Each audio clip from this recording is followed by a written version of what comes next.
आज हम कुछ बताने जा रहे हैं। तन, मन और आत्मा में क्या संबंध है। लोग चर्चा करते रहते हैं कि मेरा मन खराब है, हमारी तबीयत खराब है। तो ये तबीयत खराब होना और मन खराब होना कहां से उचित प्रतीत होता है? उचित प्रतीत होता है इसको समझने के लिए महज जीव विज्ञान से हम व्याख्या नहीं कर सकते। नेचुरल साइंस जो है, जो प्योर साइंस है, वह तो मन की बात करता ही नहीं। वह तो इतना ही कहता है कि सेल का मेटाबॉलिज्म खराब हो गया। बोलचाल में लोग बोलते रहते हैं मन खराब है, मन खराब है, बड़ी बात बोलते हैं। इसको समझना उचित प्रतीत होता है, साधारण बात नहीं है। मन खराब है, अरे भाई बायोलॉजी तो कहता है सेल का मेटाबॉलिज्म खराब है, लोग बीमार पड़ रहे हैं।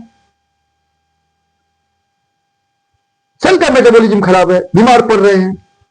लेकिन मनोविज्ञान कहता है सेल का मेटाबॉलिज्म खराब है, लेकिन यदि मन स्वीकार नहीं करता है तो व्यक्ति अस्वस्थ महसूस नहीं करेगा।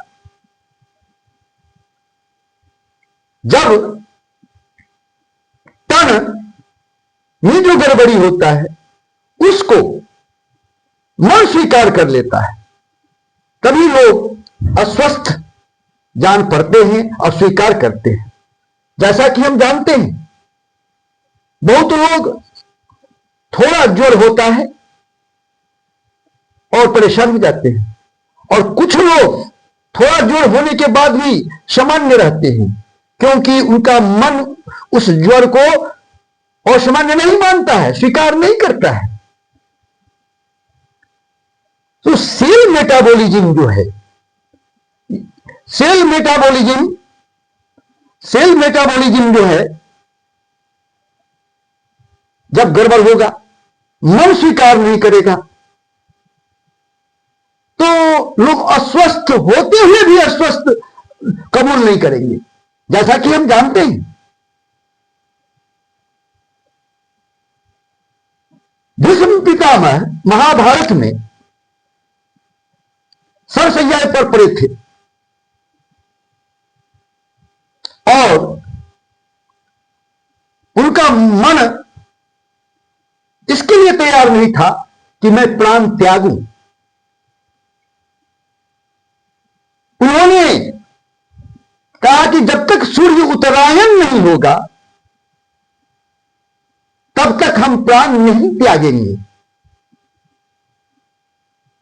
तो कम में गड़बड़ी थी, लेकिन आत्मा मुक्त नहीं हो रहा था, इसलिए कि मन स्वीकार नहीं कर रहा था। तो जैसा कि हम मनोविज्ञान की भाषा में जानते हैं कि सेल का मेटाबॉलिज्म बिगड़ने से लोग बीमार पड़ते हैं, लेकिन जरूरी यह है कि मन स्वीकार कर ले कि मेटाबॉलिज्म खराब हो गया है। जबकि बायोलॉजी कहता है कि सेल का मेटाबॉलिज्म खराब हो गया, लोग बीमार पड़ जाएंगे। लेकिन मनोविज्ञान कहता है कि इंडिविजुअल डिफरेंसेस हैं, एक व्यक्ति दूसरे व्यक्ति से भिन्न होता है। समान सेल मेटाबॉलिज्म को लेकर दो व्यक्तियों में विभिन्न स्थितियां हो सकती हैं। जैसा कि हम जानते हैं, यदि मन स्वीकार नहीं कर रहा है, आत्मा को फ्री नहीं कर रहा है, तो आत्मा शरीर को नहीं छोड़ सकती। जैसा कि भीष्म पितामह के साथ हुआ, क्योंकि मन स्वीकार नहीं किया। उनका संकल्प शक्ति था, जिसके कारण मन स्वीकार नहीं किया कि मेरी आत्मा शरीर को छोड़े अभी। तो उन्होंने कहा कि जब तक सूर्य उत्तरायण नहीं होते हैं तब तक मैं प्राण नहीं त्यागूंगा।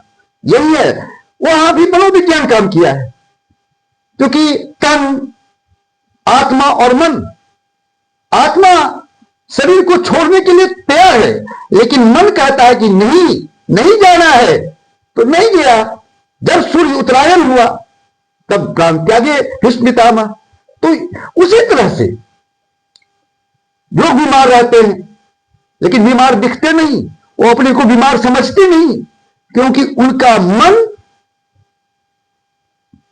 जो है स्वीकार नहीं कर रहा है कि हम अस्वस्थ हैं। थोड़ी छोटी छोटी बीमारी हो जाती है, कुछ लोग झेल जाते हैं, कुछ लोग झेल नहीं पाते हैं। तो ये मन की बात है, मन स्वीकार करता है कि हम बीमार हैं तो बीमार हैं। कहते हैं ना कि मन के हारे हारे और मन के जीते जीत। तो भीष्म पितामह मन के कारण जीते, मन के कारण आत्मा को शरीर छोड़ने में विलंब करवाया। उसी तरह से यह कण, मन और आत्मा का जो हमने विश्लेषण किया है वह मनोविज्ञान के आधार पर किया है। तो विज्ञान तो केवल सेल मेटाबॉलिज्म की बात करता है। सेल मेटाबॉलिज्म बिगड़ गया, आदमी बीमार पड़ गया, इतना स्थिति है, आरबीसी का लेवल ये है, बिलिरुबिन का लेवल ये है, अमुक लेवल ये है, इसका स्कैनिंग करता है। मन का स्कैनिंग तो मेडिकल साइंस नहीं कर पाता है। मन अगर स्वीकार कर लेता है, मन जब तक राजी नहीं होगा तब तक आदमी नहीं मरेगा।